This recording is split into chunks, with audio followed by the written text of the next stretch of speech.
For March. I just have to. Are you gonna wait for Marco and?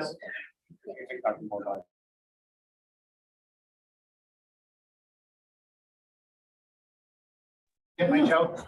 Marco. I've never heard that. Marco. Hello. Ryan, let's call it roll.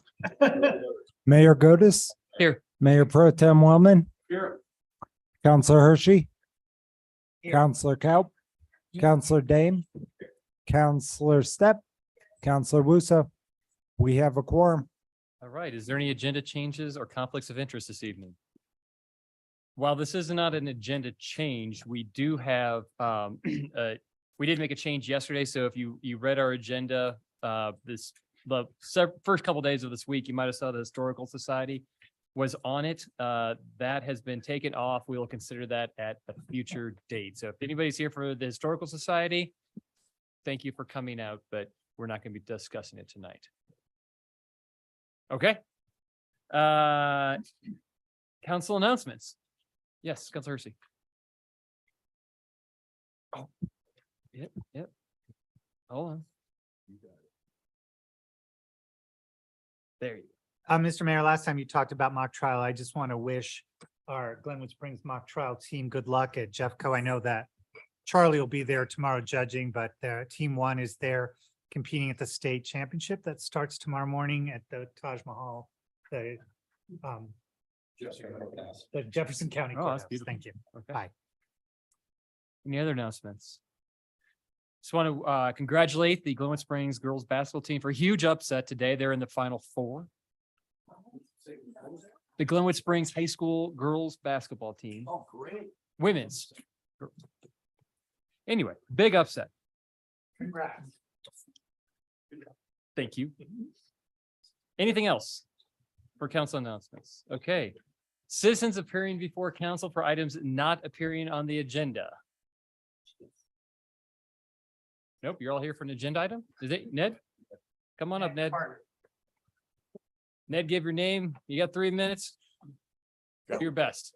Ned Carter, 1527 Blake Avenue. As you all found out, I think the last time I came, I was disabled by the COVID vaccine. My therapy is a 5-hour IV every 3 weeks that costs more than $9,000. While it might look like I'm quite well and able to move around, in the middle of the 3-week therapy, I do okay. At the end of it, I can't even turn a key in a lock. As a result, the handicap placard has started to mean something. But unfortunately, I don't feel it means as much to the able-bodied people as it does to those who have issues. I've spoken to a few of the council people, about this issue, and apparently it has been shared that I'm not the only one. On the 16th, I went to have lunch at China Inn or whatever the restaurant is by Walmart. And able-bodied young 20-something-year-old, probably late 20-something, was standing over by the entrance smoking away and parked his high altitude solutions, the oxygen bar van, in the parking spot.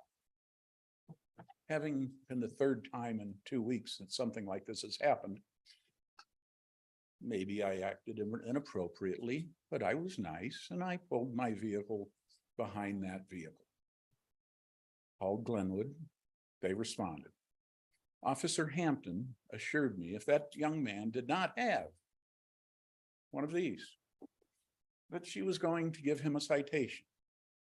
And unfortunately, as I understand from Steve, that did not happen.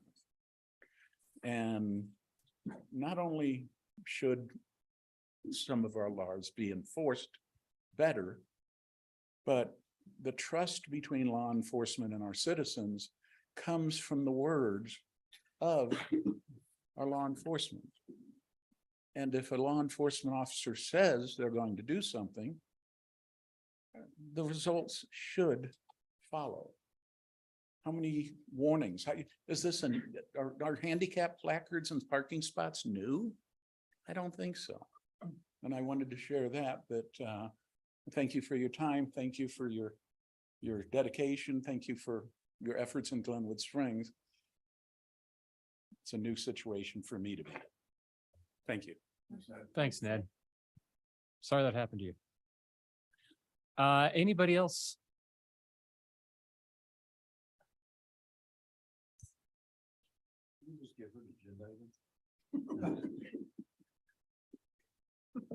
Lori Chase, 705 Cowden Drive, and I want to concur and back up Ned's comments about the handicap parking in this city. Generally speaking, I know in the private parking lots, it's kind of unenforceable, but on the city streets, I had to walk, and this sounds like a first world problem. I had to walk over 2 blocks because some person decided that they were more important than handicapped people. We do not have enough parking for the handicapped people in this city unless you go to private lots. So please, let's concentrate on that a little bit more and take heed, because you might be there one of these days and you'll know the feeling. Thank you. And I was told they are to enforce on Mr. Yes. That's what I was told. Is there anybody else? All right, seeing none, we will close public comment for items not appearing on the agenda. Bring it back for a motion for consent agenda. So moved. Second. Been moved by Charlie, seconded by Marco. All in favor, say aye. Aye. Any opposed? Motion carries unanimously. I didn't get to say aye. I'm sorry. Aye. Motion carries unanimously. Thank you. Item number 9, Planning and Zoning Commission appointments. We have a, Do we have, oh, that's 9, not 8. Yeah, just for clarification, I believe Shelley asked the question whether or not it was 2 or 3 commissioners, and Hannah and I were thinking it was 2 for the planning commission. It is in fact 3 alternates, Okay. but Right. could be appointed. So if you so choose to appoint the 2 that you interviewed today as alternates, feel free. We can do. thank you. You're up. I'll make a motion. Earlier this evening, we had an opportunity to interview Gregory Cowan and Matthew Sims. I think he actually goes by Indy. So I will make a motion to appoint both of those gentlemen to alternate positions on our planning and zoning board for is it a 2-year term? 3-year term? I'll second that motion. Can I ask Mr. Hammond a question? Yes. If I abstain because I wasn't present, is that the same as a yes? Yeah, it is. Okay. I will also be abstaining as well Okay, because I was not I'm gonna present. abstain. Yeah, So so I don't feel like I Just can vote weigh in. yes. Yes. Okay. it's the same thing in the minutes, because you will see the minutes and it will show you if you abstain as a yes vote. Then I But for the recuse rec- myself from the vote. But You the can't do record, that. but for the record, That's I'm- not. but for the record, Carl, I'm abstaining. Okay. I understand it comes as a yes. Yes. I will be doing the same thing. All right, all those in favor, say aye. Aye. Abstain. Any opposed? Any abstentions? Aye. Item number 10, ordinance 2022-32, yard waste diversion regulation. Are we continuing this? I believe that is the case. We wanted to continue it, probably in just a motion to continue and definitely not table or continue to a later date to be brought back once the pay-as-you-throw RFP, everything gets responded to. I think that was what we were waiting for. But it had been continued to a date certain before, which is why we needed to put on to be Yeah. continued again. So can we So- continue to a date not certain? Right. Okay. Just Okay. continue to a date not Okay, certain. great. So on ordinance 2022-32 yard waste diversion regulation, I'll make a motion to continue to a date not yet determined. Second. Can I ask a question? It's been moved by Ingrid, seconded by Tony. Yes. Is anyone here in the public to speak to this? Just can we check? Would anybody for the public like to speak? Well, I think if we're continuing it, do we take public comment? Usually, Yeah. To the yard waste? Yeah, are you here for that? I mean, I would like to speak to that, but I'm here mostly to speak to pay-as-you-throw. Okay, well, we're gonna. Yeah, so. Well, you can, if you can combine it, that'd be awesome. All right, all those in favor, say aye. Aye. Any opposed? Motion carries unanimously. Item number 11, tree lighting on Grand Avenue and Sixth Street. Is there a motion? Oh, may I ask a point of order? Do we actually have a presentation or is it just, we need to just move on? But yeah, it was really, we wanted to have the work session this afternoon so that you guys could talk about, get some background on the issue before it was brought before you for any kind of a motion tonight. We thought that was asking a lot in the constraints of the meeting. I don't know if we have any. Well, they got to see it if they were in the work session. Yeah, I was gonna say, I don't know, Charlie, can you summarize? Yeah. Real quick for everybody. So the Downtown Development Authority had a meeting last week and it was brought up then about tree lighting and we're talking about now where the trees at Grand Avenue and Sixth Avenue. They're wrapped around the trees and a couple of years ago it became problematic because you kill the tree because they grow. So we got to do a 2-year replacement and I think actually we're 3 years is what happened. We learned this afternoon. The issue is we have several options. The cost is about 90,000 if we do it every 2 years, so it's about 45,000 a year. If we do it every year, it's about the same price. It's at a seasonal basis. In other words, if we did it yearly, it would be from roughly October to February. It would be the trees would be lit. That's a little bit lower cost, but on an annualized basis, it's pretty close. The advantages that were presented to us on every year were the fact that the trees, they take the lights down, the company does it, replaces and fixes them. And the trees get to be pruned if they need to be pruned, the canopy as they call it. So those are kind of the two options that are there. There's some other options about just doing the trunks and things like that, but that wasn't something that anybody was really supportive of. The DDA at that meeting a week ago asked council to take a position on it because of the cost. We only have 25,000 of the budget for it. And the DDA at a meeting this morning said that their director was here at our work session this afternoon, excuse me, and indicated didn't know if they would be committed to put funds in it or not. Parks Department, Heather, our arborist, indicate we have to act on this tonight because they need to start doing this. I get that's a quick thumbnail. Thank you. That's good. I would just say I'm supportive. I love the lights. I think that we need to do it if we have to know tonight, if this is mission urgent. I think that we should split the cost of the DDA because I think it's a DDA and a city of Glenwood Springs. So I would hope that we go to the DDA and they would be receptive to sharing that cost with the city. Paula.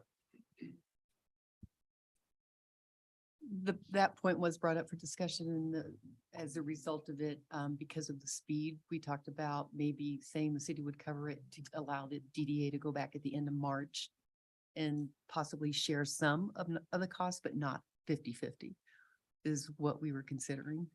If we stay with the 2-year plan, if that's what the council decides on. So, and I apologize for not being That's okay. here at the I'm work just trying to session. catch you up. Yeah, no, I appreciate that. So the DDA said they will not do half. No, we proposed that. They did not say they would not do it. Yeah, they can say no. Oh, I see. Okay. Okay. Good, Charlie. Thank you, Paula. That Okay. helps. And just to follow up on that, what the DDA did say, I believe, and not to put words in Jillian's mouth, but that, you know, they could talk about that request to split it 50-50, but it does take money out of their ability to do more longer term projects like streetscapes and things like that. So something to consider. I did ask our city manager / COO about where that funding could come from, if it was approximately 50,000 a year. And we could pull that out of the general fund with fairly, you know, minimal impacts to anything. And so I have to, are we on questions or can I speak? Yeah, that's good. I have to say I was leaning towards just doing the holiday lights, just because I kind of like getting the holiday season feeling, and then it's special time when everything's lit up. But it's actually cheaper if we put the lights on and leave them on for 2 years and then change them out every couple of years. So I don't have a problem with doing that either. Charlie? So I would move that the city direct staff to undertake as part of the Parks Department and add it to their budget. We do budget adjustments later. The cost of doing the tree lighting every 2 years seems to be the consensus we reached at the meeting earlier. I kind of like the 1 year, but I would move for every 2 years and ask the DDA to contribute if they would. I agree with what Shelley said. I'd rather see them use the money to fix alleys and do stuff like that, but if they want to join us, that's great. Second. Been moved by Charlie, seconded by Marco. Ryan, let's call the question.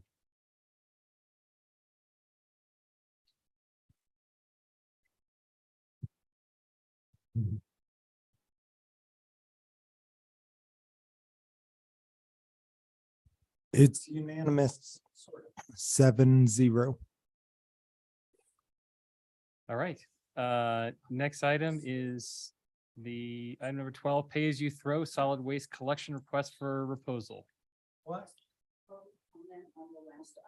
No, what's a work session? There's no public comment. It's not an ordinance. I understand that. Well, it would be really nice to do some public input. Well, the vote is, we had a work session that you could have been at. Lori, Lori, if you would like to make it brief. Thanks, John. On a matter that's been decided. Lori Chase, 705 Cowden Drive. I was at the work session. And I agree, the lights are absolutely gorgeous. At the risk of sounding like some environmentalist crazy person, I also think that we ought to consider other things besides the money. And that is disturbance to wildlife with all the lights. Our Glenwood glow is now quite visible from really far away now. So we have cost, monetary cost, and we have cost to the environment. So please think about that when you consider. I'm all good with just holiday lighting or trunk lighting, but please consider the cost to our environment, which we live in. Thank you. Thanks, very Lori. much. Sure. All right, next item is pay as you throw solid waste collection request for proposal. Or we should call that an art. I would. People will understand when we do the next. I'm trying to be presentation why we're inclusive. doing it that way. Yeah, I'm trying to be inclusive, Tony, you know. Well, apparently we weren't inclusive enough.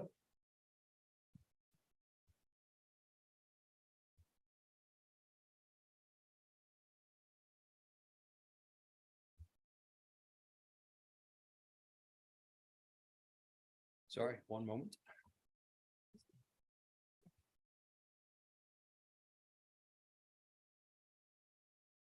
Great. Good evening, council. We are hopefully moving towards the end of this pay as you throw conversation. As you know, I think it was in 2019, maybe Shelley brought this up, that we should look at moving the city to, sorry, Jonathan and Shelley, sorry, both brought this up. I could blame both of you then. Yeah, that's right. Asked what it would look like to move the city to a single hauler conversation. And there's a little difference between pay as you throw and single hauler. A lot of communities around here do a single hauler. They just contract with one hauler to be their provider. That provider does kind of whatever they need to do. Recycling, cans, what size they are, however it's going to go. They just provide as a single service. Pay as you throw, as you know, we've talked about this quite a bit, is you must have recycling and trash. And the size of the recycling has to be equal to or larger than your trash, basically. But the cost of the recycling doesn't vary with a 32, 64, 96 gallon. Basically, the cost of the service is based off how much it costs to remove the trash. This is beneficial for us in many ways. We'll get to a presentation here in a minute. I just kind of want to do a little upfront on how we got here. Beneficial because we own the landfill. The landfill fills up. It's very expensive to expand the landfill. So I just wanted to kind of point those few things out, and I'm kind of stalling because I needed this to come up. Liz, do you have anything to add while we're waiting? Not think it's Liz Morrow, landfill manager. It's pretty much all covered in the presentation, but to me, the main point, one of the main reasons why the current system isn't working for us from a landfill perspective is that we've done audits of our trash and we know that 80% of what's going into the landfill right now could be recycled. Wow. So to me, Matt's more the streets guy, I'm more the landfill person. So to me, that's what I look at, that we really could change if we go this direction. She filled in amazingly well. Job's calling. Question that comes out to why change the current system? Like I said, the pay as you throw incentivizes more recycling, and less reliance on the South Canyon landfill and need for expansions, reduces damage to city streets. We've talked about this. You can use the FHWA calculation. One full garbage truck is equivalent to 9,000 to 14,000 vehicles using that exact same road for one trip. So basically the trucks are heavy. Our city streets, as we know, are already slightly degraded. I'm going to put it politely. And we are trying to fix them. We do design for these things, but we need to kind of get ahead of it. And the trucks aren't helping us get ahead of it at all. Reduces greenhouse gas emissions instead of having 4 or 5 haulers driving around every single day. Some picking up trash and recycling, some just picking up trash. That takes a huge amount of trucks off of there and it's burning a lot less diesel and gas. And reduce residents' monthly bills. I think this is kind of a big one. It's been a conversation of what does this look like? How much is this going to cost? We'll get to the numbers here soon. Just from my personal experience, for what I pay currently, this will reduce my costs significantly. And I don't have recycling right now. I just use our wonderful recycling center and go visit Lori whenever I have enough. So, But you won't do that anymore after this. so that is the nice option of this actually, is that the recycling center will remain in place. We still do composting. We do collect things there that they don't, that the trash haulers won't. We have a compost bin there, not only the cardboard version of that everybody's seen, but we also have a compost bin there. So you can now bring your food waste if you would like to for free. But the recycling center will remain open. And if somebody has 65 gallons of recycling and they only have a 64-gallon can, they can go see Lori for a nice trip and still do your recycling there if you can't fit it with the can. Also, if you have an extra bag of. Hold on, Charlie, hold on. Sorry. There you go. And also, if you have an extra bag of trash, you can take it there. Correct. Okay. Sorry. It's okay. Just want people to hear that question. Yeah. Good question.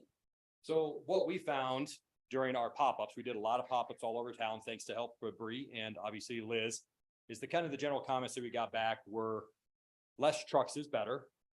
Having recycling available with a package is better. Having a super saver option. Some people don't want this at all. I get it. They want to bring their can, their 1 bag of trash down there and they're recycling every single week. They pay $4. They do recycling, it's free. But when we start getting to the numbers here in a minute, you're going to see that $4 a week is actually more than the super saver cost is on the bins. So super saver would be every other week trash and every other week recycling available to you. People will be able to use their existing wildlife resistant cans in most cases.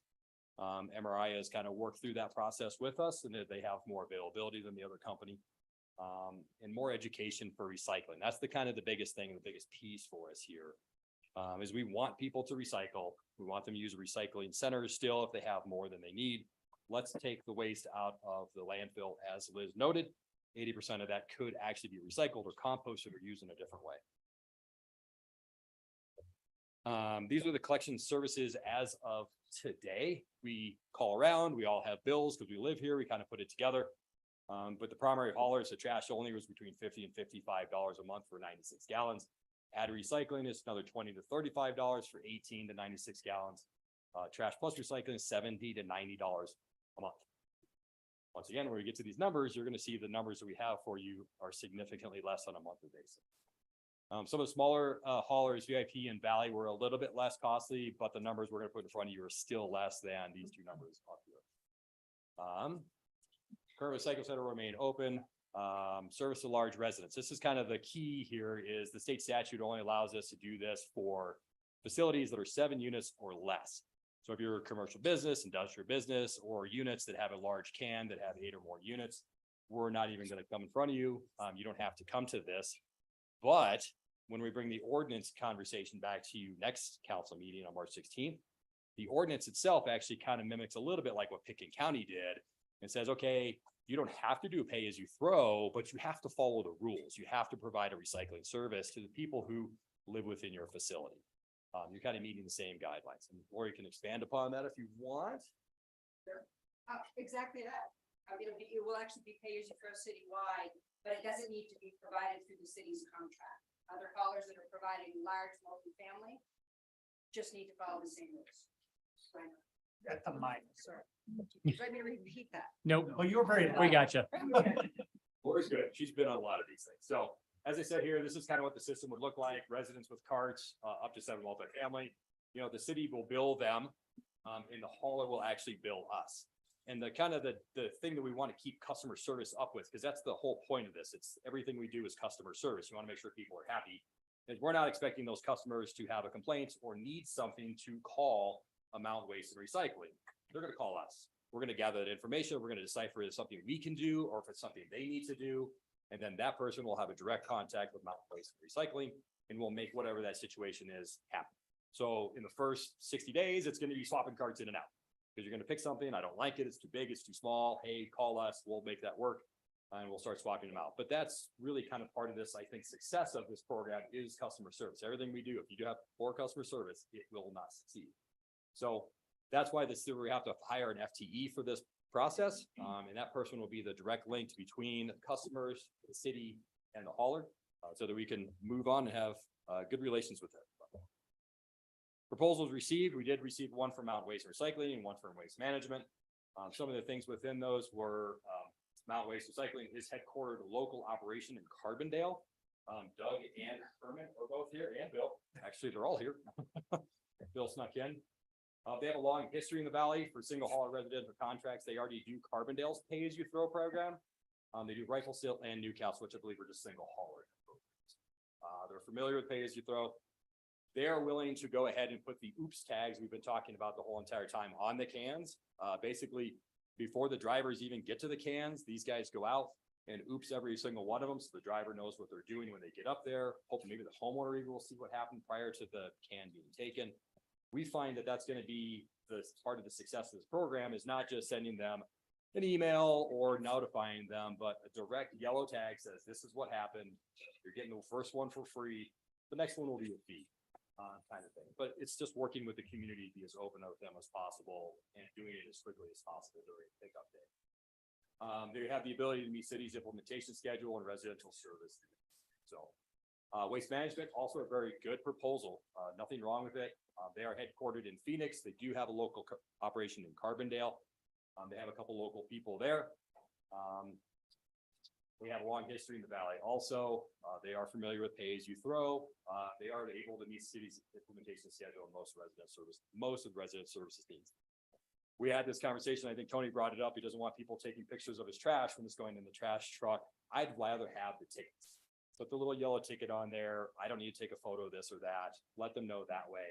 Hey, we're being nice about it. I'm not sending you an email of here's your trash contaminant and here's your bill kind of thing. So we just felt it was a little bit more of a personal approach to the project. The initial contract for the RFP would be 5 years with the ability for two-year extensions. That helps us bring the cost down a little bit because these guys are going to have a massive amount of input, cost input buying 2,800, 3,000 times 2 trash cans because the system will have all brand new trash cans implemented. The old cans will be either recycled as we talked about previously, or they will be utilized in another community thereafter. So no waste to the cans themselves. Residential service options under the new contract is the 32 gallon every other week super saver, 32 gallon weekly with 32 gallon every other week recycling, 64, 64, 96, 96, or any kind of variation in there, depending on what you need or your household needs. So anything else on this one? We did put a comparison of all the prices in. This is weekly trash and every other week recycling. So Mountain or Waste Management was a little bit cheaper on the Super Saver by $2. But from thereafter, per the guidelines, they started to exceed Mount Waste and Recycling. So looking at the quality of the service, looking at the ability to do a customer service orientation, the learning and education they already have, and the fact that they're doing this basically in 4 other communities adjacent to us.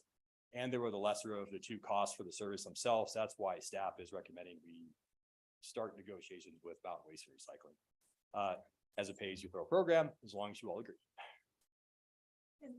Matt, those are, That's fine. I just want to make sure we hear. and just to clarify, those are the monthly costs, but that's the cost to the city. That does not include the full, Correct. our cost Yeah, to the and we're gonna get customer. to that here in a Okay. minute. We have a Okay. couple of options for an admin fee.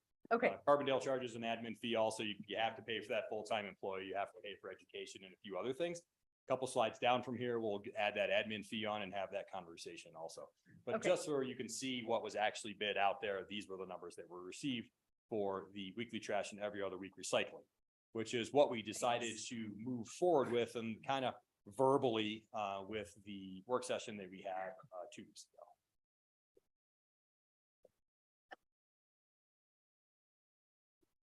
Proposed detailed differences, we kind of gone over a little bit of these. Mountain Waste was the lower overall cost proposed. Customer service, primary and backup in Carbondale. We'll work with residentials on the wildlife card trash. Waste management wanted to use an ASL, which is an automatic side load trash system. You can't do that in the alleyway, so they definitely have some rear loads. But they kind of wanted to use those, which means that you have to use a very specific wildlife card to fit with that. Provide physical service tags, Mountain Waste. Wildlife will transfer recycle load in Carbondale and haul to Commerce City. So they do have a place to bring the recycling. That's their center in Carbondale, and they accept annual cost increase of a 6% cap. Beyond crazy circumstances, that's the conversation at this point, but there are always caveats. Waste management, customer service, primary in Carbondale, backup is out of state. They do have some front range people that we could get hold of, but not quite as convenient. We'll work with use residents while carts in the alleyways only, as I've just talked about. We'll not provide the physical service tags, only in the alleyways potentially. We'll transfer recycle into Salts and then haul to Denver, so they're kind of the same situation. And they did have several exceptions to the RFP, one of them being the annual increase with the cap. So staff recommendations. Initial recyclable collection should be every other week, as we talked about. Cart options will meet bi-weekly needs for future uses. Every week collection will minimize road damage and greenhouse gases. I just kind of want to go through these real quick. I know I've already said some of them. Every other week collection will maintain a lower cost to residents. Adding the extra recycling just added another piece to it. And from what we've been hearing in Carbondale, if you do it every week, they're only filling up half the can anyhow. So why do that? If recycling increases significantly and over the contract, frequency can be changed. City should undertake contract negotiations with Mountain Waste and Recycling. We'll skip that. City admin fees need to range from 15 to 20%. So this is on the next slide. So key city costs is new full-time employee, public education, compensate the finance department a little bit because they're going to have to do all of the billing for us. And then there's other optional ones on top of it, which would be seasonal yard waste and recycling operations. So that would be covering the costs of what Carbondale does is all summer long, they provide a service on the weekends where they can come, people can come and bring all of their debris, their yard waste, their branches, those kinds of fun things. Instead of having to go to the landfill to do that, it's a nice, easy location in town. We've kind of talked about where that location may be. It would be a permanent location that would just be closed out in the winter times or used for other options. So right now we are looking at the north end of the rodeo grounds where we currently have kind of CBN's yard set up. We won't need that here soon with the EOC getting built. Sorry, the Electric Operations Center being built. They're going to shift all their stuff over there. So that fenced in yard is going to become available soon. And it's not being utilized for anything else. So this is where we get to the plus admin fees. So it was $9 for the Super Saver at 15% or $10.45. That the 15% would get us the original options, not the weekend recycling or composting option. The 20% would actually provide us enough income associated with 3,000 cans, which is Also kind of a guesstimate at this moment. We won't know those exact numbers until we start implementing everything. We made our best guesstimate on which size and how many are going to be associated with them, what the costs are going to be. So you can see for an extra basically 45 cents, we can do this in town composting operation. So, but they are here and available. And you can see how much it is. So 96 gallons trash plus every other week recycling with 32, 64, 96, whatever you want for recycling is $36 or $38. And you can see previously they were 35 to 45 for the little haulers and all the way up to 70 to 90 for some of the bigger haulers. So it is a significant savings on the bigger haulers. If you have a Valley or VIP right now, it would be extremely comparable. Right. Okay, Matt, Yep. can I ask a question on the wildlife cart? So right now we have a wildlife cart and I don't know how big it is. It's just big. It's what they give you. So if we could potentially keep that, even though if we wanted to go with a small trash service, if it's not the right size, does that work? You want to try to, you can answer that one. Actually, there'll be two qualifications for your ability to keep your wildlife resistant cart. One is Okay. that it's compatible with the hauler's trucks, which Okay. it probably is because it's being serviced now. Okay, And two, that it does fit into that 32, 64, 96 gallon slot. So that Okay. you can be a true pay-as-you-throw customer. right. And that will be part of the interaction process the city will do in July, August to verify that and slot you in. And at that point, you can say, you know what, that doesn't work. We'll go with a new cart. We'll give you the choice with that information. But ideally, the hope is to work with a hauler to keep as many of your carts in place as possible. Okay, and if you can't keep it, do they get recycled or, I think you mentioned that. Correct. If it's a recyclable can, we could take it and recycle it for you. If it's potential, if it's a 96 gallon, but you only want 64 trash, maybe that becomes your recycle can. Okay, Maybe we can, have some conversations about that. Mountain waste and recycling, basically, every time I talk to Doug, he's like, what can I do for you? So Okay, I think this would be a great negotiation process and it's either really easy to work with on a day-to-day basis. So. thank you. I had a question. I'm not seeing this stuff in the packet. I'm missing it. Email to you. Okay, today's thank you. Yeah, I was like, well, I'm trying to dig into it and Sorry. couldn't find it. Thank you. Yep. I remember receiving it. Paula had some questions and we thought some of these would answered it, so we just emailed the presentation out. Thank you. And I asked because I see some people in the audience writing down info and I'm wondering, is there anyone, I know a few of you in the front row, would you guys want a digital version of this or did you get the information that you're wanting? I just don't understand the 10. Oh, hold on. We will open it up, but we can't do right now. So they're all Yeah. monthly costs. Okay. Oh, wow. Yes, amazing.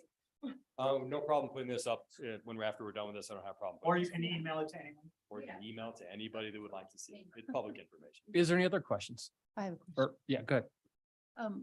The 6% cap, going back slide or two, does that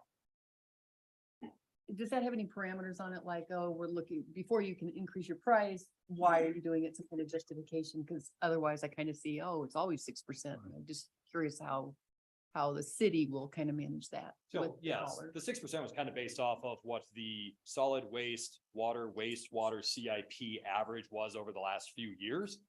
Because that's higher than most CIPs, not recently, but it's usually higher than most CIPs. So we kind of based it off of that. It seemed like a nice fair number. We know how much our costs go up every year. You've seen Liz bring in 5 to 10% increases on almost every line item. We know costs go up. Fuel goes up, fuel goes down, labor goes up, and labor goes up. But there are caveats to this. Yes, you need to bring to us why the increase needs to happen. It needs to be a negotiation basically every year, and then we agree upon something, and basically we'll bring it back to you, is what I understand. So it'd be a renegotiation of that contract because they want to change the price. Okay, thank you. Charlie? Thank you. Liz, more of a Two. question for you. What's the estimated lifespan of the current configuration of the landfill? Well, okay. So as you know, Charlie, we applied for an expansion of the landfill in 2021. We're still waiting to hear back from the state on that. So as it stands currently, our current permitted space will last us probably 3 or 4 years. And of course, that depends on how much we throw away. And if we get the expansion, which I'm anticipating we would, Yeah. what does it cost us to do that expansion? Yeah, so even if the expansion is approved, which we do think it will eventually be approved, the total cost of the expansion will be about $2 million. And that won't occur all at once. It will be spread over a few years. But it absolutely does cost a lot of money to expand the landfill because we have to pay for new leachate collection systems. And one thing that will happen that's very important, as soon as our expansion gets permitted, if it does, one really key thing is going to happen is it's actually going to bump us up into a category of larger landfills that are actually subject to more stringent air pollution control measures. So we will have to do some very expensive methane testing when that happens, and that's part of that cost. And the last question of the expansion part of this is, if we get that additional area, what then is our projected life of the landfill, assuming nothing else changed? Assuming nothing else changes, that would give us an additional 30 years. Okay. If, what I like to tell people to think about is if we were somehow able to reduce our trash output in half, then that would stretch us out to 60 years, which seems amazing. And that's part of what we're talking about here. Yeah. So the last question is nothing with the landfill, so back to Matt, I guess. I best read when this came up a couple of weeks ago, we talked about this. The leaf and limb collection, nobody's gonna collect it. People are still gonna have to take it to, not to go to South Canyon anymore, but they're still gonna have to take it to rodeo grounds, most likely. What do we do with people who don't have trucks and things like that? Is there any plan in there how we're gonna handle that? Assuming it's more than, we can put it in a trash can, because I know they'll take it in trash cans too, so. Sure. So I guess there's kind of two answers to that. One, yes, if it's a small amount, it could go in the trash can. It would probably not violate the other ban we were talking about earlier today that we continued on. That's kind of one option. Second option is to do the weekend recycling thing, see how that composting thing and see how that functions and see what kind of pushback we have or how many of these people exist that don't have the ability to get there.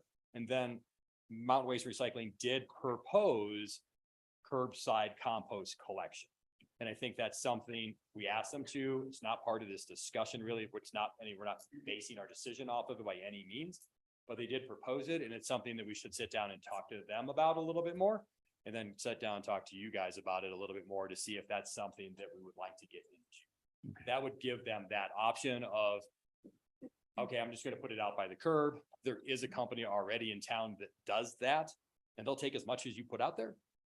So there is already that option available to people, and it is pretty low cost.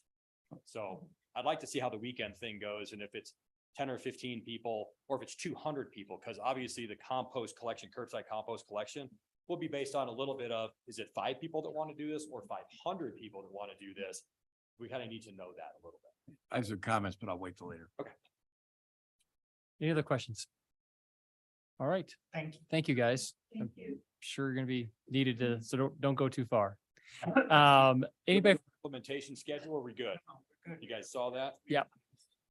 One other thing I did want to bring up that is in the staff report, and I'm sorry, I don't want to prolong this anymore, but we did talk about this in the work session, that the EPR did get passed through the state of Colorado, which is the Extended Producer Responsibility Statute, which basically means that in the next several years that most communities or haulers are going to have to go to some form of recycling anyhow.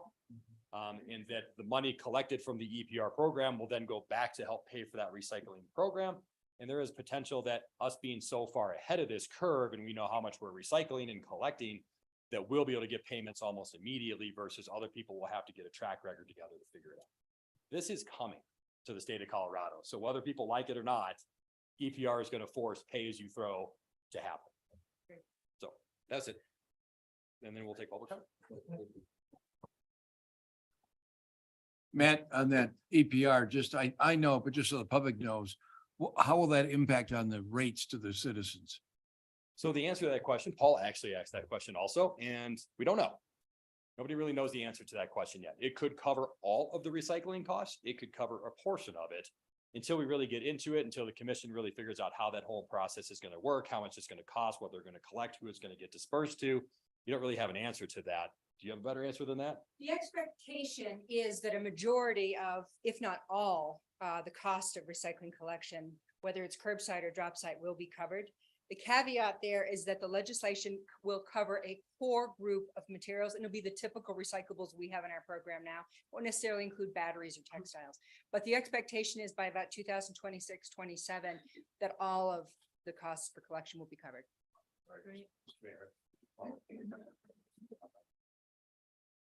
When you look at that, if some of the recycling cost is there, that would reduce the monthly cost to the consumers. Okay, I just want to make sure that was clear. I'm just kind of saying, we don't know. I The understand. expectation it's is probably a lot. speculative, but that potential exists, and this will help us get ahead of the curve. Correct. Okay. Anybody from the public has comment on this? Yes. You'll be next. Yeah, go ahead. Okay, Sorry. She got the jump on you. sorry, thanks. Hi, Jennifer Vanyan, 1016 Minter Avenue. Jennifer, could you step up a little bit to the mic? Thanks. So what I have observed at the landfill is that through the past years, it used to be that the guys that had worked there for a long time trained the new guys, and the same systems kept happening. And those days are over at the landfill. And I'm so impressed with what I see when I go up there, and I'm so happy that when I go to the landfill, I actually come out in a good mood, which sounds pretty weird. I can really tell that a lot of work went into this program, and I think it's a program that could work very well. And up to this point, I'm also happy with what's happened in our city I think we've come a long way. But one thing I do want to know is I want to know what the city's goal is to incorporate the 2,000 apartments. I know they're exempt, and I think the rolling out should happen after that creative process has been finished, so that those people are also in the program. And even if we had to change where the recycling was, so that it was over there, because those apartments, if you have any friends that live there, there's very little room in those apartments to even have a recycling can, so it has to happen outside. So if you really want to make this work, you've got 2,000 people or 4,000 people essentially that could throw themselves into this program, and that would make it work. And that's the only thing that I concede after all that. So I want to thank you. Liz walks on water to me, and that's a lot of work, and I really appreciate it. It's awesome. Thanks, Jennifer. Thank you, Jennifer. Yes, sir. Can you speak to departments? Okay. You can't. Okay. It's just that's state law.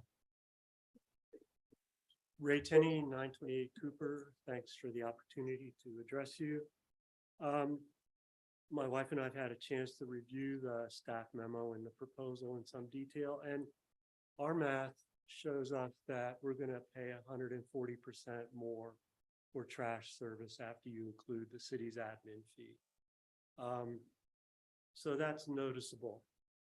And we'll get less service because we currently get recycling every week. So we're also concerned about the disposal of yard waste, and our yard is about a third of the size of this room, but we have gardens and we have clippings, and there's a couple of city trees in our adjacency that drop branches, and we need to dispose of them. And so to have an opportunity every other Saturday to take a can of yard waste out to the rodeo grounds, to me, doesn't seem very environmentally friendly.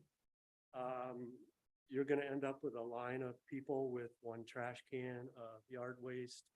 And somebody mentioned not everybody has a pickup truck. So this doesn't seem like it's going to work out very well. And I hope this doesn't replace the leaf dump, because this yard waste opportunity is only proposed to run through September. And we use that leaf dump right up till Thanksgiving.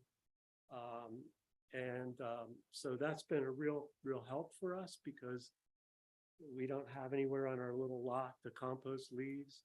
So I hope that the leaf dump stays. And then I would say, as an alternative, and I hear that there was a proposal for curbside pickup. My mother's town sells these little, they're not so little, big paper bags that you put your yard waste in at the curb, And they pick that up separately and the fee is embedded in the bags. So maybe that's an alternative. Okay, so then back to the program at hand. It was unclear whether this program would be optional, so we'd like to know that. And then in there, it says that should a participant, a citizen, need a new trash can because it's damaged, they have to pay for it. It's been my observation, looking at the trash cans in our alley for the last 19 plus years, that most of the damage that occurs to the trash cans come from the haulers. You're down to 30 seconds. So it seems unfair. And then having these recycling carts will double the number of carts in the alley right away in our block. Most people have these carts in the alley right away now, and there'll be twice as many now. Thank you very much. Thank you very much. Sorry, I didn't mean to speed you along. I just wanted to let you know where you're at. All right. Yes, ma'am.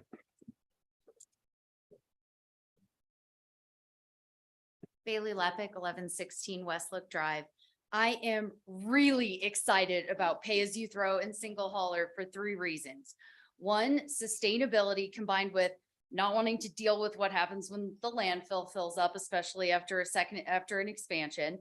Under the current free market single hauler system, we have a landfill with inflow that, based on a 2018 study, is 80% recyclable, as Liz mentioned, and this proposed system addresses that by incentivizing recycling and disincentivizing producing extra trash. 2, reduced heavy truck traffic. I'm excited about the efficiency that this will provide by having a single hauler, and that will reduce truck traffic on my street, which reduces carbon emissions, and it also increases safety in my neighborhood and impact to the streets. 3, my own cost and convenience. Let's face it, you know, the other things are cool, but as a homeowner, I care about my pocketbook, and with most other services, if I use less, I pay less. And so with trash, if I generate less trash, I want to pay less. And right now, I don't generate much trash. And so it doesn't even make financial sense for me to have curbside trash. And I'm so excited to have it make financial sense for me to have curbside trash. That's going to be so convenient for me. Plus, if I have extra recycling, I can just go to the recycle center. It'll still be open. I'd also like to voice my support for the yard waste ban. At first, I thought that this was going to be really inconvenient for me as a homeowner. You know, with the, if I don't have a pickup truck and I can't go to the landfill, but then I learned more. This is not about me as a homeowner. With the yard waste ban, it's nobody's going to come and yell at me if I throw a little bit of yard waste in my trash can. What this is for the contractors that are bringing compostable yard waste materials to the landfill and putting it in the trash, because it's just a little bit easier, even when the compost is right there. And like I mentioned, I really don't want to deal with what happens when we fill up the landfill, especially after an expansion. Thank you all for your time, and I really appreciate all the work that the city staff has been putting into this. I'm extremely excited about it. Thank you. This. I just wanted noted, this is March 2nd, and you have won the prize so far this year. And you're in the lead for the most enthusiastic, psyched public comments. You're number 1. And I gotta say, I don't see a lot of people coming up on your tail. Who's next? Yeah, good luck. And I knew what I was getting into as well. Erica Gibson, 104 3rd Street. I'm just here to voice my support for the Pay As You Throw program, and also the yard waste program. I almost didn't come because I was asking Liz, and I was Googling, like, it seems like there's support. This program is moving forward. Why do I need to come here? Because I don't like doing this, but this is the time where you voice your support as well. So, and to thank you all for your time and effort in moving this program forward. And really, I'm excited. I'm stoked as well for this. Nice try. You're doing so good. I'm measured and no. But really, I am very excited that this is a program that's coming to the city. It's something because it's about behavior change. And I think it's a rare opportunity for city government to have these kind of behavior programs. I mean, a lot of times the decisions that you guys make are kind of foisted on us. You know, nothing about my actions affects the trees, for example, like the lighting situation or what building is approved. But this is actually helping me make better decisions on a daily basis. And I'm someone who recycles, but I also, sometimes I am lazy. I have to put everything in the thing and I have to go to the recycling center, or sometimes with the compost, the same thing. So even with the best of intentions, unless there are structures in place to help us make better decisions, we don't make them even if we want to. So this program and even the yard waste program, I think, is an example of something that'll help us be the version of the community and the people that we want to be. So thank you for all your effort and persist, because this is going to get. You're number two. What? You're number two in I enthusiasm. did this? Yeah. Can you do a yeah? No? Thanks, Erica. Anybody else? You already got it. You did. Well, you only get one crack at the thing. I can do 20 seconds. Jennifer, they're supported. It's, yes. No. No. No, sorry. It's not the way it works. There you go. That's not work that way it's out. And you know that. Go ahead, sir. Doug Winter, 1116 West Look, and I just wanted to also highlight the efficiency and safety components. You know, less large truck traffic on the streets is a safety issue for everyone. It's a safety benefit for everyone. So I think that's another valid reason to support the proposal. That's a school zone over there by West Look. Mr. Mayor. All right, now that, Mr. Mayor. yes, sir, point. Mr. Bannon had something really quick. Could she say it? I changed my mind. Jennifer, I'm sure it's really important that we just give people one crack at it, because if we give you a crack at it, then like, unless it's going to materially change, you think, our decision tonight, but I think you're hearing a lot of head nods, so. We'll just bring it back. We'll bring it back here for our comments and then we'll take a vote. And then if there's something you need to say at the end of the night, we'll be glad to listen to it, but. Okay. Yes. Can I cover a couple of the questions that were asked before you Yeah. guys get into comment time? Please. One thing I want to do, note that the leaf drop off, the Christmas tree drop off, and after big storms, when trees have a tendency to fall down late in the fall, that drop off will still happen. Leaves will happen through November, Christmas trees, January into February. And then anytime there's a big storm, we generally open up the rodeo grounds and let people bring stuff there. It's only happened 2 or 3 times in the last 4 or 5 years, but we do that and it will continue. Curbside pickup, like I said, that is a council discussion we need to have maybe in another work session to see if it's something we want to do. I'm not discounting it by any means. It is a good option. We just need to talk about it. The can conversation, we can ask Bill or Doug about this, but I believe the intentions of a destroyed can, you have to replace it, is if you destroy it, you'd make a call, the hauler would call us, we would go look at it, see what was the damage to the can. If it was obvious that it's in their garage and it got run over 10 times by their car, okay, that's one thing. If it's damaged outside of there, most likely we would just replace it, bring you a new one, take that one away, and there wouldn't be any charge to it. It's just trying not to promote people of just beating the cans to death and then getting a new can every once in a while because it's dirty or whatever it is. So that's a negotiation point that the staff will help make during this process where customer service comes into the conversation. The yard waste line, I get that. There's a little greenhouse gas associated with that, but you also have to consider how many less trips are going to go to the recycle center and be sitting there idling in the wintertime and doing recycling because we're coming by and doing curbside pickup for recycling. It kind of balances out a little bit, in my opinion, at least. Is this an option? No. We haven't put an option in this. If we do this, then everybody with 7 units and under, if you have a can currently, if you're in 7 units and you have a 2-yard can, we're not going to touch you. That's fine. If you have a single 96-gallon can, then we'll come and you'll have to be part of the program. It's $10 a month. It's really not that big of a thing. It's still less than you're probably spending at the recycle center to bring 1 bag there every single week kind of thing. But no, it was not, we do not have an opt-out at this moment for this program.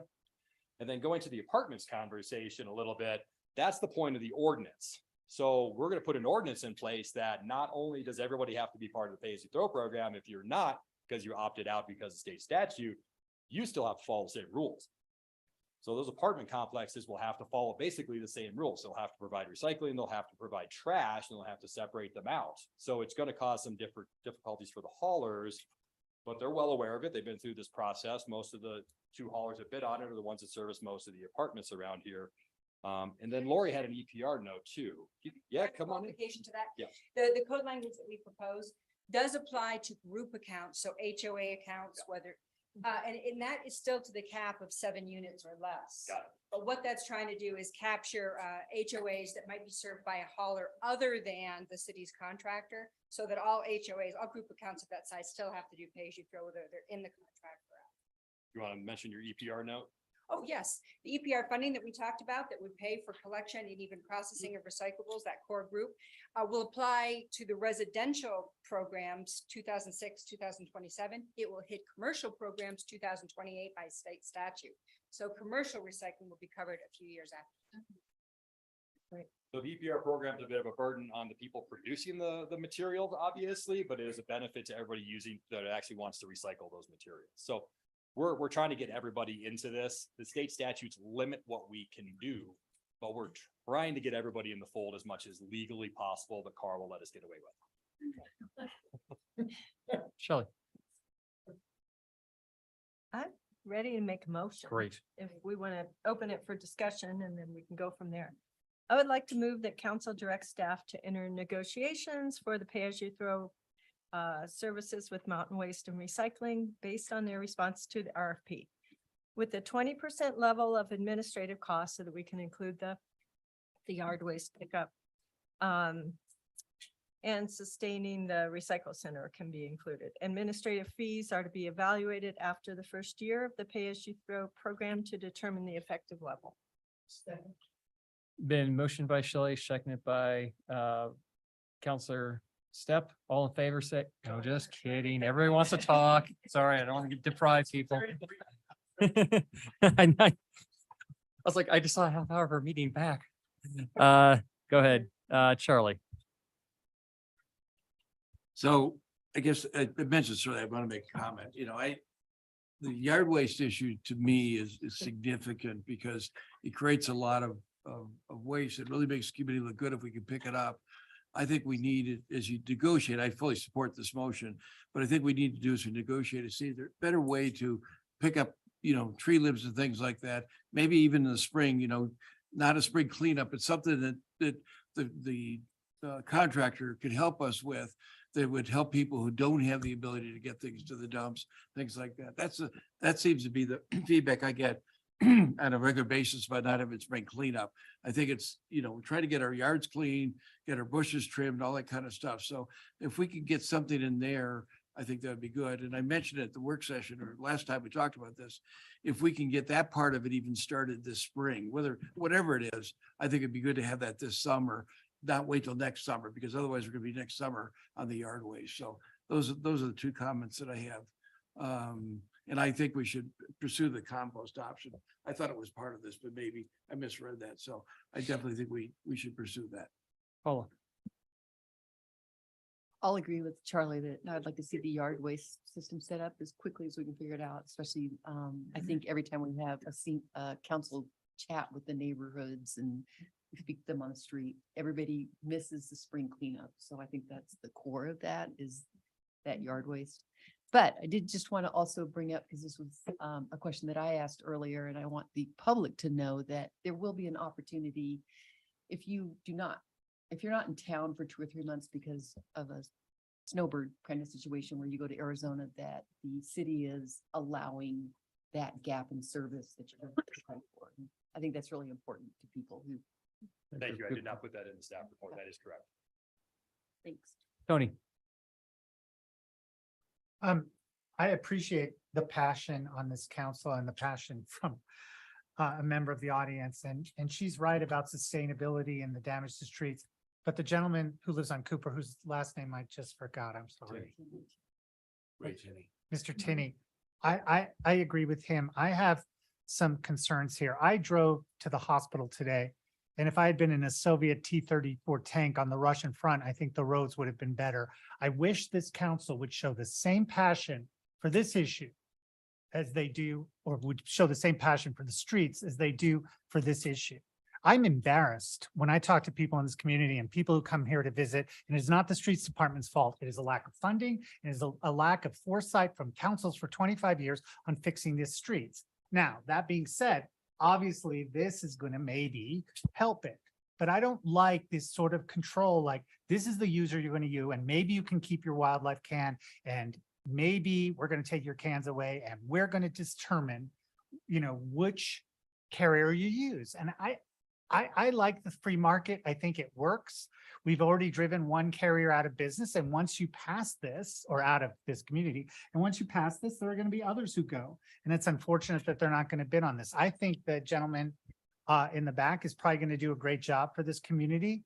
But I just have some concerns that this isn't fair to everyone. And I will tell you, as much as Brianna has tried, and as much as this council has tried, and as much as a good job that Ms. Ballard has done in her newspaper, that a lot of people are like, I had a guy at lunch with a guy today. What are they doing? I'm like, yeah, this is coming. And, you may be right, Matt. And in the future, this is going to be mandated by the state anyway. But I just have some concerns about this. And I hope once we're done with this, we can really look at our streets. I think people want from the government basically two things. They want Chief Darius and his guys to show up when they call, and they want their streets to be repaired. And by streets, I mean infrastructure, water, electricity, and everything to work. And other than that, I don't know that they pay attention that much. Thank you. Good. Thank you. I just wanted to say thank you, guys. I know how much work and time and energy went into this.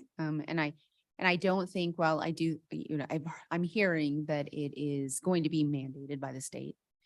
I also think that this is progressive. It's an opportunity for our community to be thoughtful about the resources we have. And that landfill does have a life on it. In that lifespan, we all need to take action. I appreciated the comments from the community saying this is encouraging you all to make better choices with how we handle our waste, and maybe more mindful choices with how we handle our choice, how quickly we put things into a trash can. I also recognize that it could be an inconvenience as we adapt.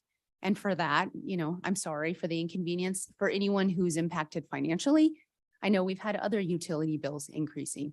And we may look for an opportunity to support people who have, fixed incomes and a more challenging. We'll look into that. We have time to do that. This is months out. This is not happening next week. So in the meantime, I think I encourage the community to continue to give us feedback. We'll try to incorporate it into creating solutions and making this work for everyone. But thank you again to staff for your willingness to look into this. It's actually one of the very first things someone said to me when I got on council, is they said, you really should consider single hauler trucks, and I had no idea what they meant. So here we are. 2.5 years later. So thank you. I have absolutely nothing to add. I'm ready to vote. Okay. Call for the question, please. Well, Let's, do I not have any no, opportunity to comment?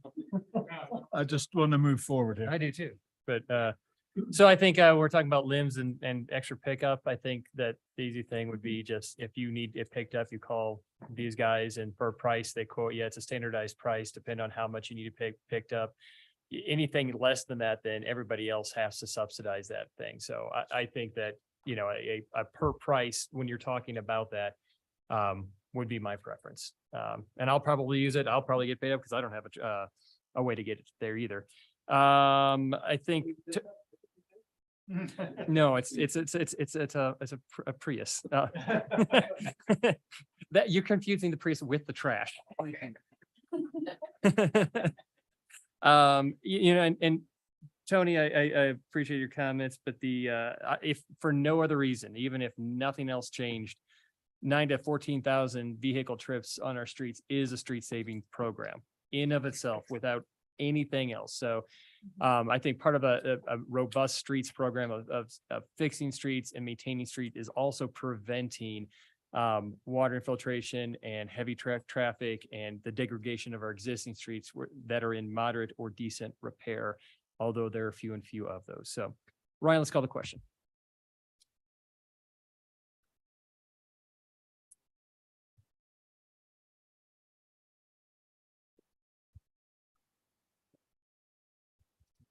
Yes, Mayor Pro Tem Wellman. Yes, Counselor Wusso. Yes, Mayor Godus. Yes, Counselor Dame. Yes, Counselor Stepp. Yes, Counselor Kaup. No, Counselor Hershey. It passes 6-1.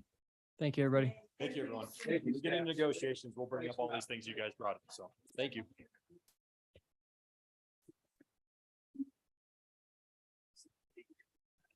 Hey, we've been working on this for 5 years.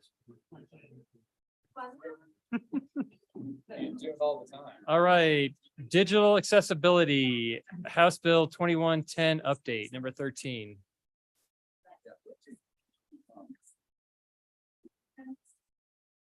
You know what? Slow it down. Yes. Okay, we are going to be done as soon as, this is the last item? Or do you need it right now? Executive session. We have an exec session. Well, let's do it before the exec session, because we gotta clear the room, get the types. Go ahead. Is that okay, Charlie? Or- What about? I'll make it. Are you sure? Yeah. Okay.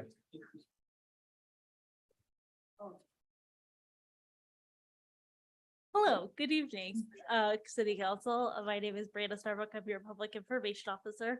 As I think you could probably tell, I am just a wee bit sick, so I apologize if these two brain cells remaining in my brain are not forming cohesive thought. But I am here to provide an update on the new Colorado House Bill 21-1110, which is a new piece of state legislation related to digital accessibility.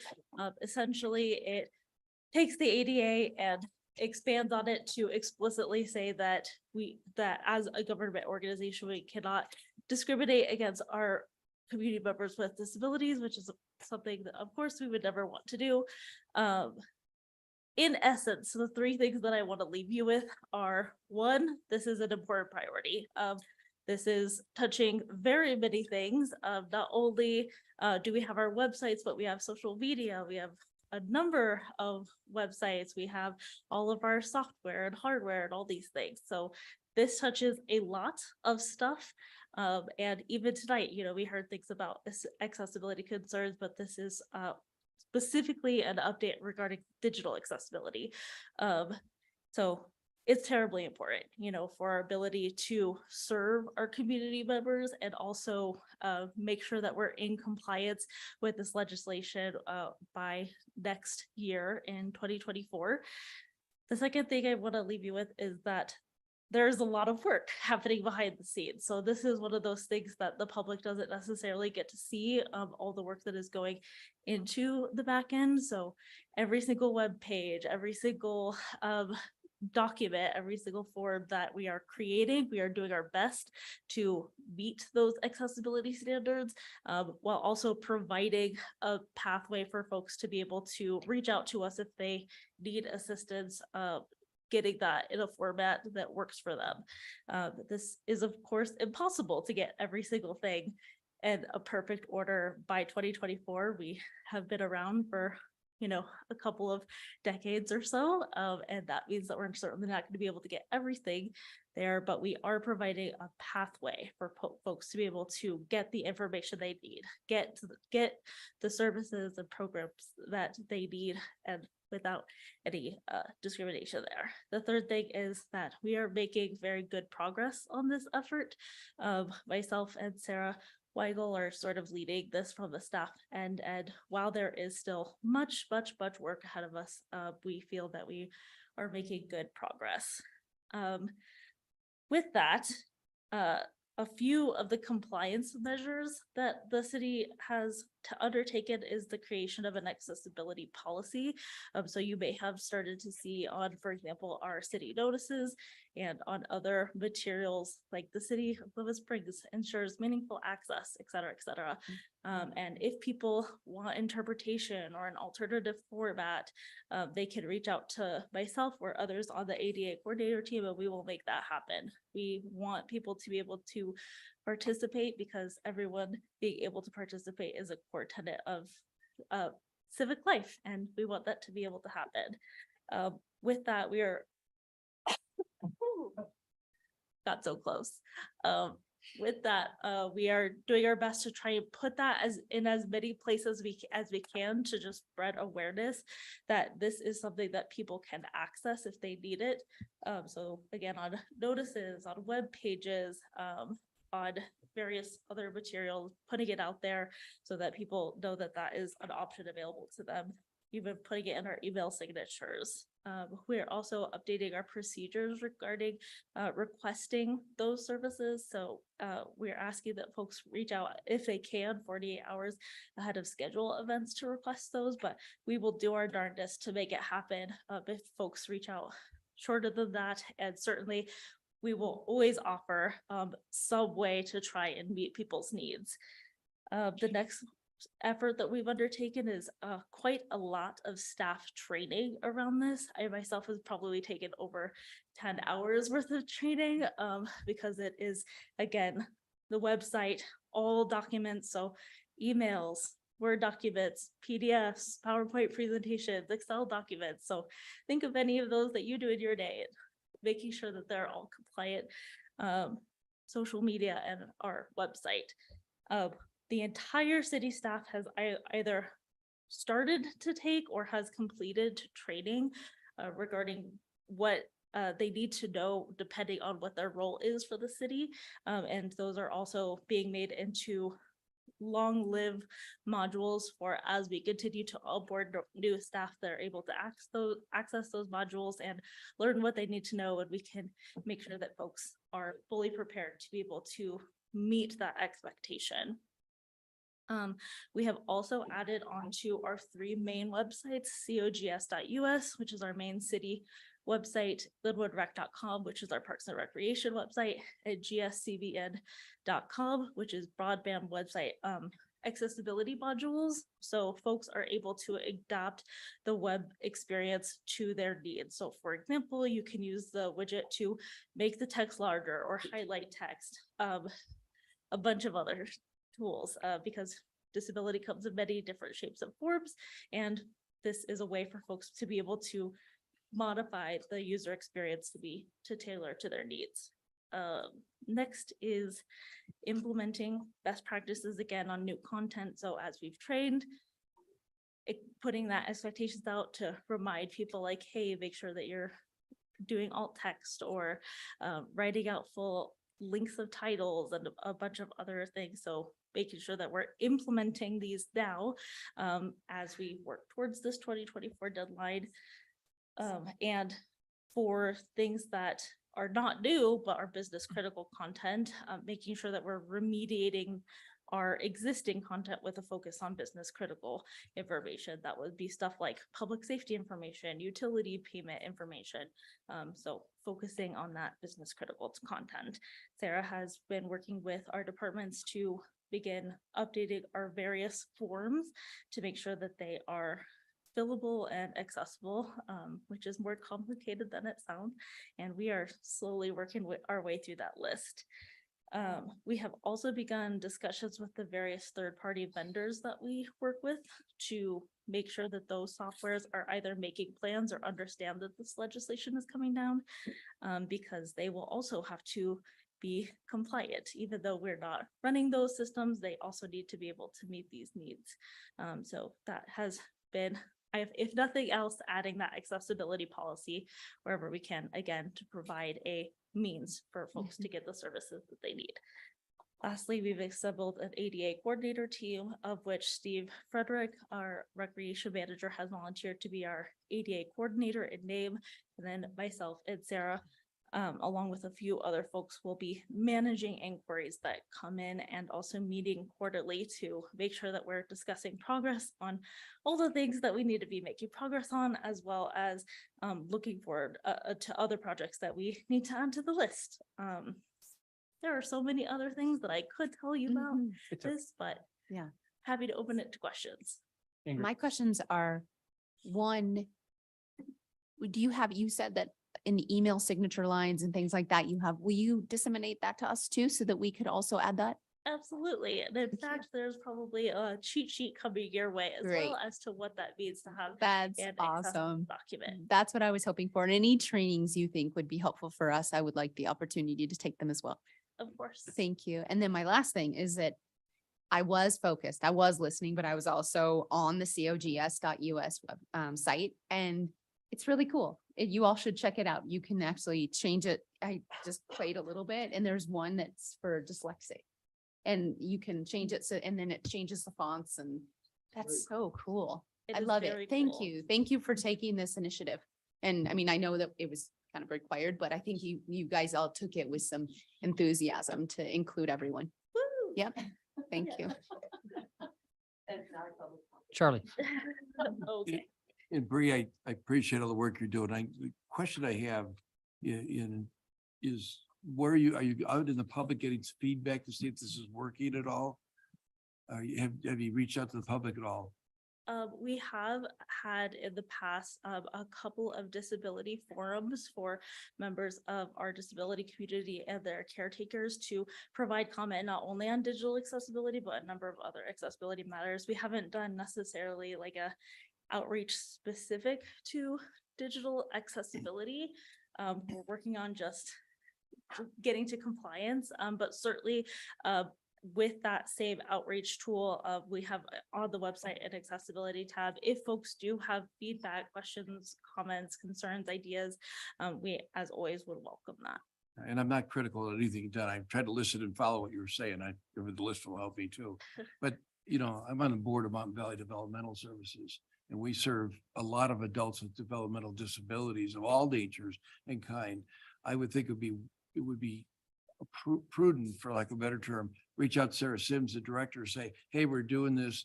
See if we can get them involved at all, because I think you're going to get some good valuable input from the clients in Mountain Valley and how it impacted them to the level they want to be involved in these things. So Absolutely. thank you. Okay.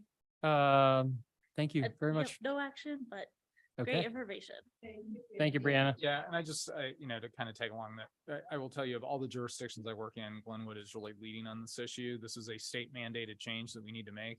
And I keep like raising my hand everywhere else and say, are you guys working on that? And they're like, it's like a 25 thing, right? And I'm like, not really. Do you have them LOL? Right. Yeah, exactly. So I think it is, and it's even starting to impact what I do as a contractor with a number of jurisdictions that, you know, I just did a memo today. Angelique went through and changed everything I did because I used all the acronyms and I didn't write out the words. So just small things like that make a huge difference. So, you know, I thought it was important for you guys to hear about the work that was going on. It's great. Thanks, guys. Thank you. And thank you for coming this evening, even though you didn't. All right, next item is discussion of positions for calling on Glenwood Canyon fines and speed limits. I guess I'll present on this. Oh, I'm sorry, did you want to present, Tony? No, you go, you start off. So I don't know why you guys. Let's have Steve. Yeah. Go ahead, Steve. What do you want to do? What's Steve's recommendation? Oh. So, this is a conversation I've had with a lot of other communities as well that have asked Glenwood to take the lead because, you know, it's Glenwood Canyon. Whatever, if we do something this evening, I have a whole list of other people from the cast meeting today that want whatever we do because they're going to submit it as well to their elected representatives. My suggestion would be, I've heard a lot of conversation about fines, you know, oh, they should be 10,000 for this. It should be this for the driver, this for the company. I guess if we take some action, my suggestion would be that we keep it general enough that we get the idea across to the legislature, because this is not a CDOT thing or a CSP thing. This is a state legislature issue where they have to actually change the law of the state in order to allow that. Now, it's been done before at Independence Pass because they had such a huge problem. And by and large, that has helped an incredible amount. And so I would just suggest that we ask Carl to draft something that calls on our Steve to draft something. And you can't use Chat GPS either, or Chat GT or whatever that thing is. You have to do it the honest way. Don't do anything else. You got that, Cass? Interim city manager does nothing the honest way. But I would say that if we include language in there, Steve, about how we would like to have something for lane violations and speedings similar to Independence Pass, not I think Inger was at the meeting where the Motor Carriers Association of Colorado, who's the lobbyist, head of the lobbying firm for truckers, said, oh, we're very supportive of the increased fines. And he said increased fines to what, 200? Yeah. And I think I might have laughed. $200. And then the other thing that came out of the CAS conversation, we had a long conversation about this today because people from Breckenridge and Vale and they're all impacted by this. One of the other things they suggested was that we call on the legislation to also include points on the driver's license. Because at some point, even if it is the $2,000, which I think Independence Pass is around there, that it's just a cost of doing business at some point, if it's just the normal 2 points for whatever. So I don't know if that number is doubled, but I would say using verbiage like a significant more points on the individual driver's license to really hit them where their livelihood is. If they do this, I would have it talk about lane violations and speeding specifically, and then fines similar to the legislation that was done several years ago for Independence Pass. I don't know if we want to go and talk about speed cameras or things like that, but I think this is a lot of the conversation centered on that today. Yes, Councilor Hershey, who has been very patient-ish. Well, I just wanted to follow up on what you said, Mr. Mayor. In Colorado, an adult driver is subject to 12 points on their license in any 12 consecutive months or 18 points in 24. But it's different for people with commercial driver's licenses because they can lose it more quickly. Careless driving, which all these got, that's the ticket that State Patrol writes here in the Canyon. If you get into an accident, whether it's Shelley driving her car or me driving my semi truck, it's careless, careless, careless. And that is a class 2 misdemeanor traffic offense punishable by 4 points and 10 to 90 days in jail and a fine of $10 to $300 under the current law. Sarah Nordgaard is our chief deputy district attorney who supervises county court from Rifle to Aspen to Meeker. And she's talking about having State Patrol specify on the ticket when the canyon is closed. And then she's going to be asking her deputies to ask for jail time for these truck drivers. Because I'll tell you what happens, Jonathan, having prosecuted some of these cases, they're not from here. They don't come back. They call in on WebEx or Zoom or whatever, call in. They don't care about the fines and costs because sometimes they pay them and sometimes their companies pay them. I would ask that you talk to our legislatures and include in this that just like in Independence Pass, there was that truck that went over the highway and he was crashing into cars. It's $1,000 and that's a lot of money. Two now. Yeah, I'm sorry, $2,000 now. So that's a lot of money. The points are good if they want to increase that, like careless causing, is injury or death is 12 points. Yeah, so that's more points. 12-point infraction or a misdemeanor traffic offense, you would lose your license. So encourage an increase in points, an increase in fines, and then again, encourage the district attorney's office or the prosecutors throughout the I-70 corridor, the 5th judicial too, to impose jail time. Then these guys are going to learn. They have to come back here. They have to serve 10 days in jail. That's pain. Maybe that would get their attention because what's going on now is not working. Thank you. Thanks. Go ahead. Yeah. So all of these changes that we're talking about making, are you referring just to large truck? I'm speaking only to commercial vehicles, and I'm just suggesting a letter of request to our legislatures, not us or that they. Okay. Yeah. But Thank you. specifically, Steve, it changed to 42.1402 or a new legislation. Can you shoot that site to me? I will. Shelley? Oh, I just wanted to speak to, I was also on that call or that meeting last week online. And I think the thing that kept coming up to me was enforcement. They just don't have the capacity to do the enforcement along that I-70 corridor because they're talking all the way from, the Eisenhower Tunnel to this side to South Canyon. So to me, the automated enforcement or ticketing in the canyon is a special case. And I don't know if you can create a special case like Independence Pass where you do have cameras and you can do automated ticketing for commercial vehicles going over the speed limit. And I don't know if that's possible, but otherwise I agree with everything else being said here, but I think fines need to go way up. And if jail time's appropriate, then, you know, I'm for that too. But I'm worried that if we just blanketly and generally send it to the legislature, that it will take years. And I think we need much I think quicker action. my understanding is they're looking at this Okay, and I think they're looking for they're looking to communities who've been impacted Mhm. to hear what our voice is, how it impacts us and where we're at with it. So I think this Right. would be a strong thing to the people that are, our legislatures already know this is an issue. Everybody in the state Yeah, knows it's it's an a issue big and I know they're looking at this. So I think this is Mhm. something that will maybe help provide them some guidance. So I'd Right. be supportive of also including in there the traffic cameras Mhm. as well. Yeah. just the way that it impacts our workforce. Right. our- Two yeah. quick things. One is I can reach out to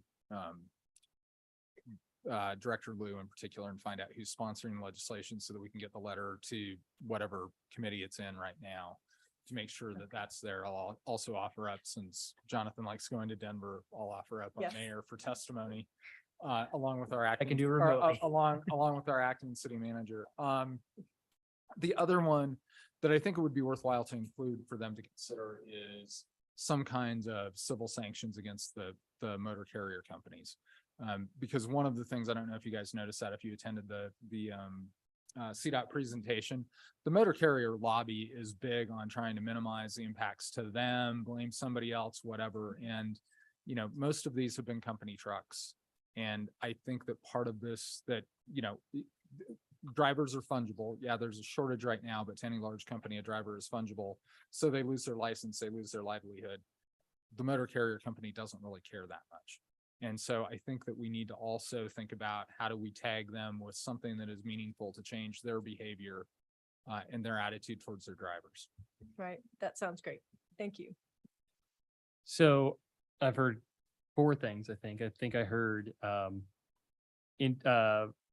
fines commensurate with legislation they've taken in the past for Independence Pass, which right now is 2,000. I don't know if that's exactly appropriate or not. For lane violations and speeding, I heard cameras, to consider cameras for speeding. Some type of Automated ticketing because of enforcement. I heard fines at least doubling, but I don't know, we should put doubling in there other than just dramatically more points on driver's license. And then I heard civil liability for carriers.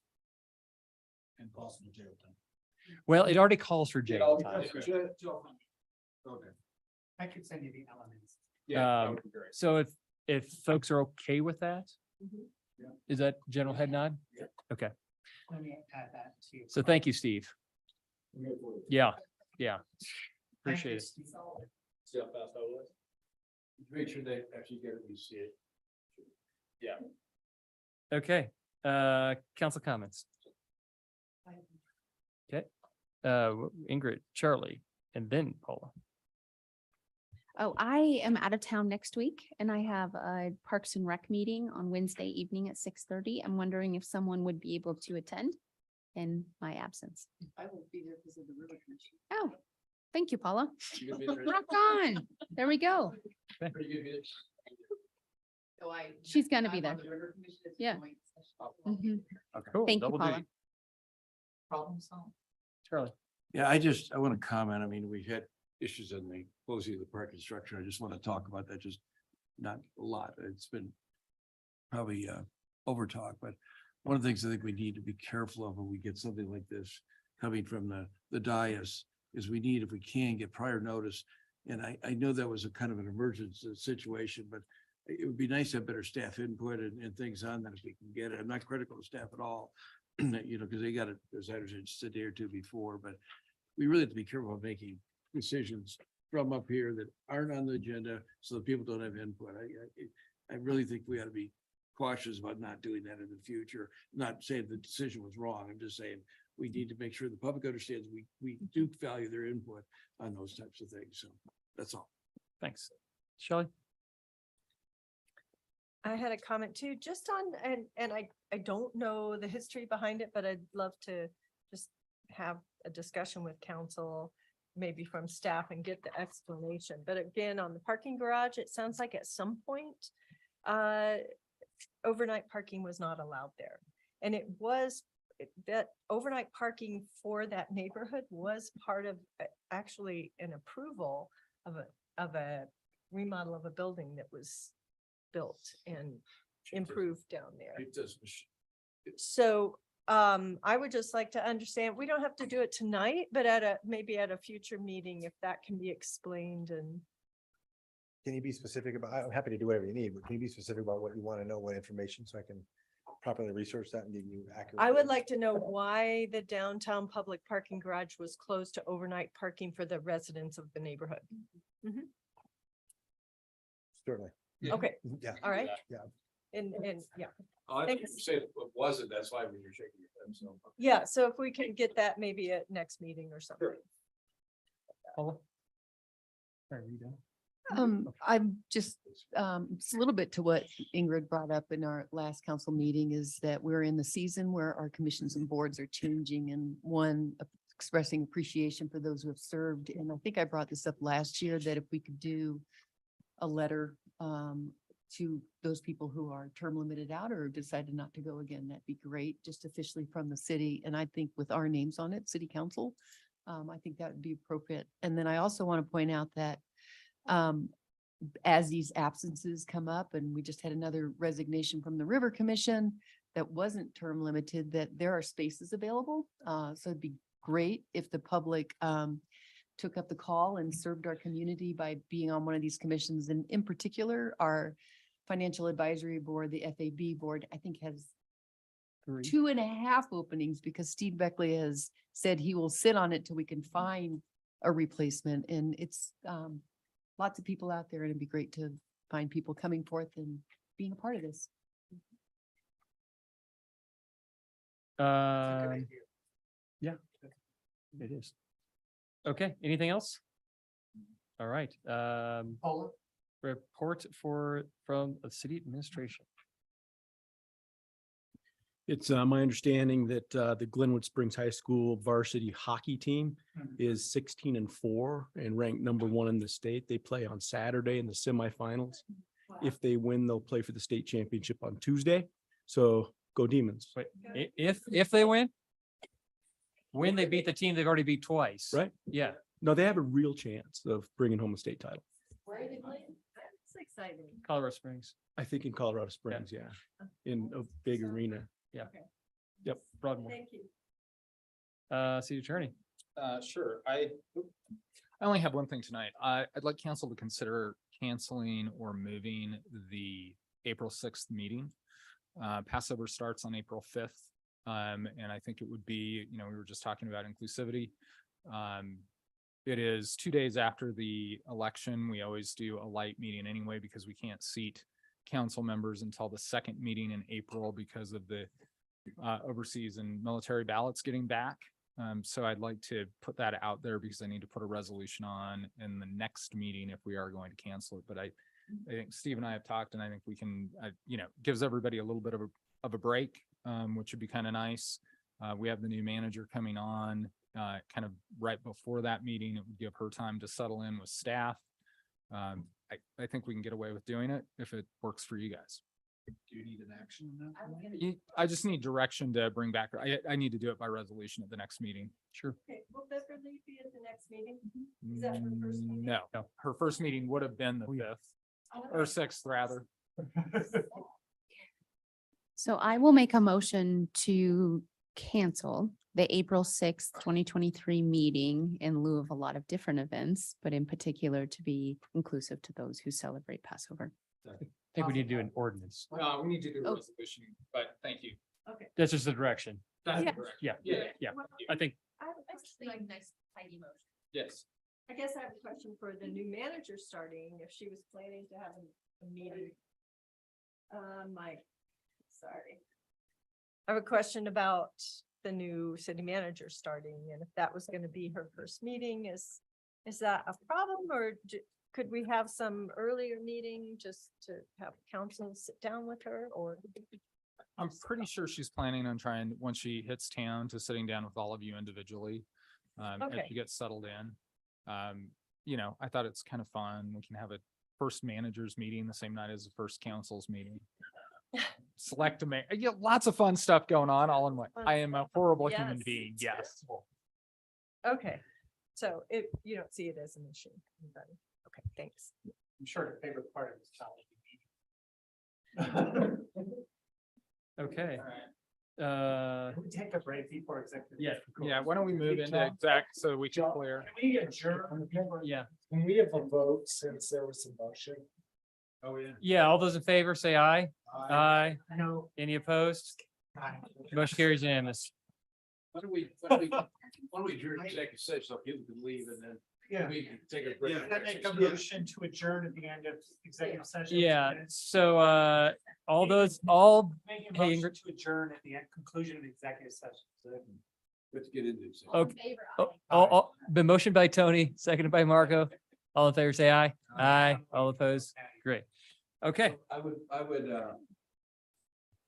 Yeah. let's get an executive session and then we take. a break. We have an executive session pursuant to CRS 246414A and E and F for the conference of the city attorney for the purpose of receiving legal advice on the specific legal questions determined positions relative to matters that may be subject to negotiation, developing strategies for negotiation and instructing negotiators more specifically regarding the hanging lake contract and Gov OS collection of sales and accommodations tax. Is there a motion? Been moved by Charlie, seconded by Marco. All those in favor, say aye. Okay. We're now in executive session. Looks just fine.